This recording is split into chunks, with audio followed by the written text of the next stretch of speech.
السلام عليكم ورحمة الله وبركاته. حبايبي عاملين ايه؟ معاكم قناة ملذة وطاب مع رندا محمد. صباحكم زي الفل. الدنيا حر قوي قوي قوي قوي علينا كلنا، اللهم اجرنا من النار وشر حر النار يا رب. والولاد والكبار وكلنا بنبقى عايزين حاجة ترطب علينا كده وتخرجنا من الحر اللي احنا فيه. طبعا الايس كريم هو ملك الترطيبات وملك الحاجات الساقعة الجميلة اللي بترطب علينا صغيرين وكبار. طبعا انتوا عارفين الاسعار غالية نار، والولاد والكبار بيبقوا عايزين ياخدوا كوباية ايس كريم، اي ستيك، اي حاجة كده ساقعة جميلة ترطب علينا. فاحنا بنقول بدل ما نشتريه من المحلات باسعار غالية ونظافته مش مضمونة، احنا هنعمله في البيت على قد الايد ومغذي، لان هنعمله بحاجات طبيعية وفي نفس الوقت هيديكي طعم وحلاوة الايس كريم الجاهز بتاع المحلات بالظبط. النهارده هعمل معاكم ايس كريم المانجا، ايس كريم الشوكولاتة، ايس كريم الفانيليا. بداية خالص بقى هنقول الاساسيات في الايس كريم. هي اللبن المتلج، بصوا انا حطاه في الفريزر بعامل قشرة تلج، ومعايا الكريم شانتيه. بعد كده الانواع بتبقى حسب ما انت هتعملي. مانجا يعني معاكي مانجا، شوكولاته يعني معاكي شوكولاته خام. كل نوع زي ما انت بتحبي بتحضري، لكن الاساس في الشغل الكريم شانتيه واللبن المتلج. هنبدا على بركه الله ونسمي على رسول الله. اول خطواتنا هنعمل ايه؟ اللبن المتلج انا معايا 6 كوبايات لبن حليب. كل كوبايه بيبقى عليها 3 معالق كريم شانتيه، لو هو اللي انت جايباه من محلات مستلزمات الحلويات اللي هو الخام.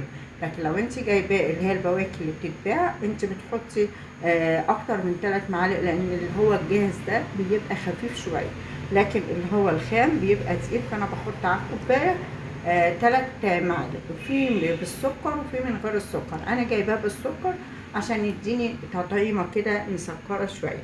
هنبدا بقى بايه؟ هحط الكريم شانتيه كله اللي معايا على اللبن زي ما انتم شايفين كده، هنزل بيه كله على اللبن لان انا هعمل كذا نوع. هنبدا على بركه الله اهو، وهنبدا نقلب. هنبدا نضرب الكريم شانتيه مع اللبن برضه كويس جدا جدا لغايه لما ينسجم مع بعض يبقى القوام كريمي. بصوا شايفين هو ده القوام اللي انا عايزاه. بس كده خلاص. هنعمل ايه بقى؟ هقول لكم دلوقتي حالا هنعمل ايه. هاخد بقى جزء، احنا اتفقنا ان انا هعمل بالمانجا.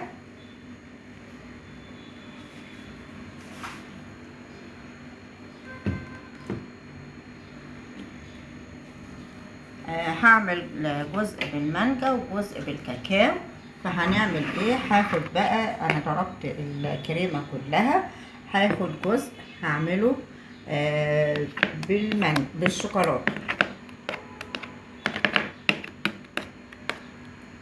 بس كده حلو قوي كده. هنعمل ايه علشان خاطر لما احط الشوكولاته بتاعتي اللي هي الشوكولاته الخام بتبقى هتخليه دلع شويه. فانا هحط له معلقه سكر كبيره، وهنزل عليه بمعلقه كاكاو كبيره كده هرميه، وهضرب واشوف لونه. لو عجبني لونه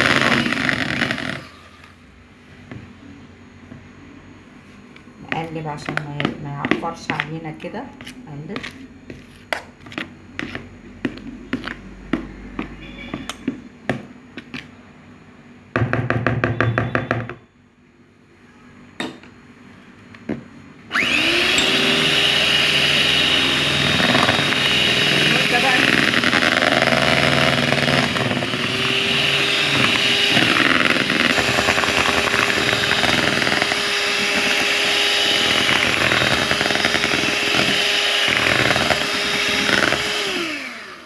هو لونه كده جميل قوي.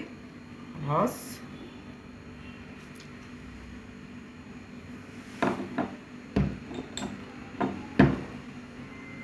هنجيب بقى علبة او بولة كبيرة، اي حاجة بقى عندك انت عايزة تفضي فيها الايس كريم بتاعك.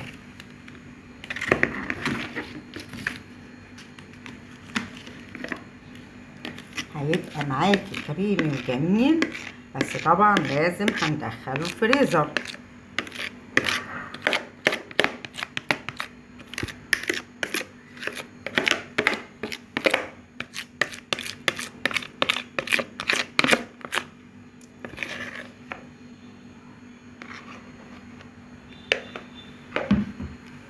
بصي بعد ما بتعمليه بتخبطي كده عشان كله ينزل، ما يبقاش فيه فراغات.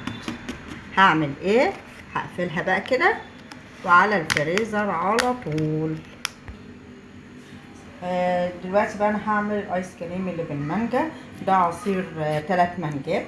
لو انت المانجا بتاعتك فيها الياف تصفيها بعد ما تضربيها في الخلاط. انا ضربتها في الخلاط وبصوا هي جامده ازاي، عامله تلج خفيف. بصوا انا عايزاها كده. هنزل بيها بقى على الكريمه، هنزل بالكريمه عليها كده وهضرب.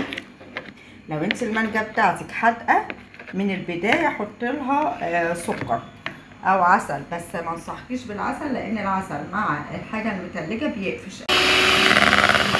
لو انت عندك انا دلوقتي بضرب الاتنين على بعض عشان لو انت عندك اللون هيبقى فاتح وعايزاه يبقى غامق شويه، حطي له لون غذائي اورنج او الاحمر. بس الاحمر هتحطي نقطه واحده بس، لكن الاورنج هتزوديه شويه.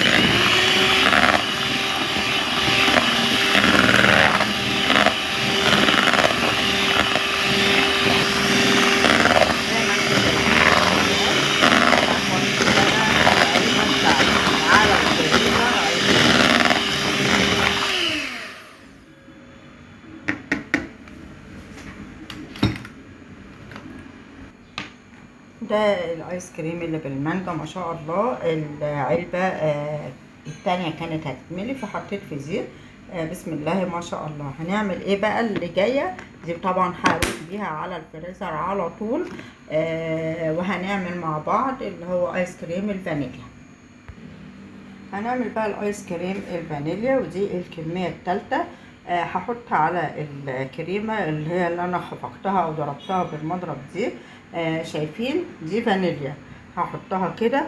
وعشان بقى يطعم ويبقى دسم وكريمي وطعمه زي القشطه، انا عندي قشطه من اللبن الحليب بتاعي، فهنزل بحوالي كده 8 كيلو على المقدار ده. هنضربه بقى مع بعض عشان يديني حلاوة وطعامة الايس كريم الدسم الجميل. لو انت ما بتحبيش الدسامة ما تحطيش الموضوع بتاع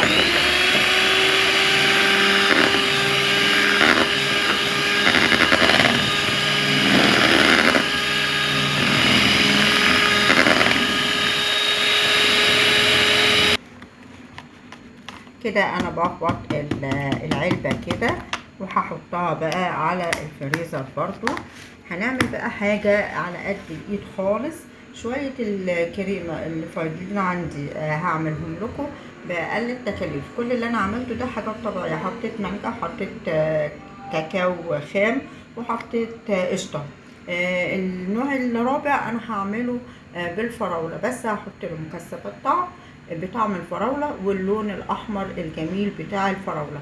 ده بقى ايه اللي هو الايس كريم اللي على قد الايد خالص، اللي ما بيكلفنيش حاجة.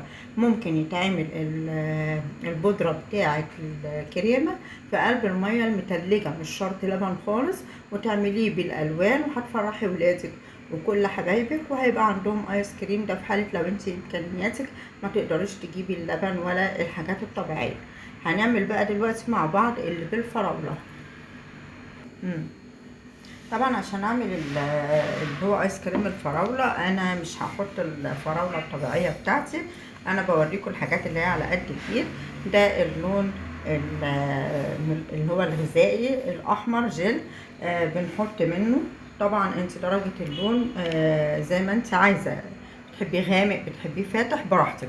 فانا هنقط مبدئيا 3-4 نقط كده، ومعايا ايه اللي هيديني طعم الفراولة ده. مكسبات طعم بتتباع عند بتوع مستلزمات الحلويات. بصوا هو بيبقى في ازاز، انا هنزل فيه بقى كده اهو، وهضرب بقى بالمضرب شوية.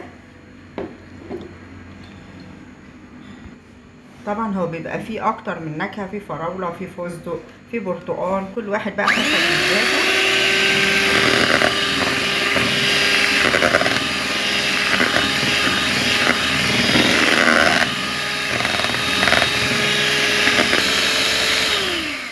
زي ما انتوا شايفين اللون الاحمر بتاع الفراولة. طبعا انا بقول ان هي مش طبيعية لان ما فيهاش اي قطعة فراولة.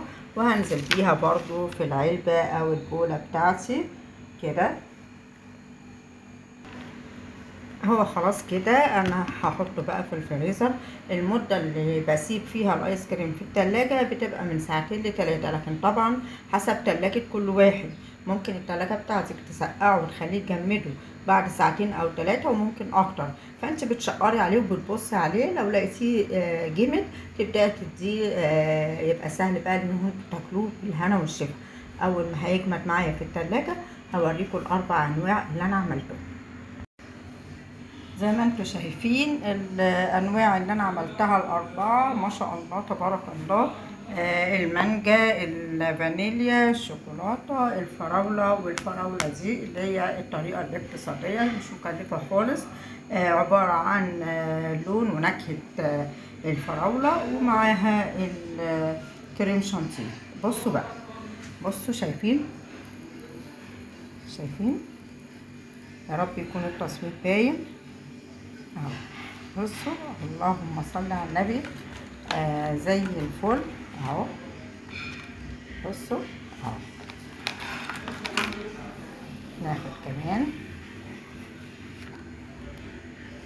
اهو. بصوا جميل جميل جميل.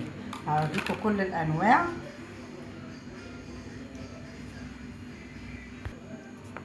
الفانيليا ما شاء الله تبارك الله. بصوا اهو، هتعملي بطريقتنا دي هتبقى اقتصادية وهتفرحي بيها اولادك و هيتبسطوا منها جدا. ادي المانجا، انا عامله المانجا زياده شويه عشان انا عندي بيحبوا المانجا اهي. انت بقى طبعا بتعملي بتكتري في النوع اللي هم بيحبوه. بصوا الحلاوه دي ما شاء الله ما شاء الله، طالع كريمي وجميل. بصوا اهو زي الفل. بصوا شايفين الحلاوه، فراوله ومانجا وفانيليا وشوكولاته. احلى من كده مفيش. لو انتي الطريقه بتاعتي عجبتكم، قبل ما اختم عايزه اقول لكم على حاجه. اي فاكهه موجوده ممكن تعمليها. يعني لو جبتي مانجا، جبتي موز، جبتي فراوله، اي فاكهه ممكن تعمليها. بس لو الفاكهه فيها الياف لازم بعد ما تضربيها في الخلاط تصفيها. الحاجة التانية ان انت بتحطي الالوان على حسب مزاجك. يعني انا عاملاها بصوا لونها طبيعي جدا وجميلة خالص. لو انت عايزاها غامقة عن كده او اورنج قوي او كده بتزودي لها اللون الغذائي اللي هو الجل. بيبقى حلو وما بيأثرش على صحة ولادنا. طبعا زي ما انتم شايفين الايس كريم او الجيلاتي او البوظة او الدندورمة بيختلف في الاسم من بلد لبلد، لكن المعنى واحد والوصفة واحدة. ايس كريم، جيلاتي، دندورمة، بوظة بتختلف من تركيا للجزائر لمصر. كلنا بنحب الايس كريم ايا كان الاسم بتاعه.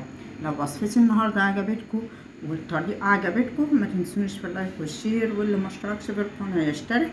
قناة ملذ وطاب هتلاقوا فيها اجمل الوصفات.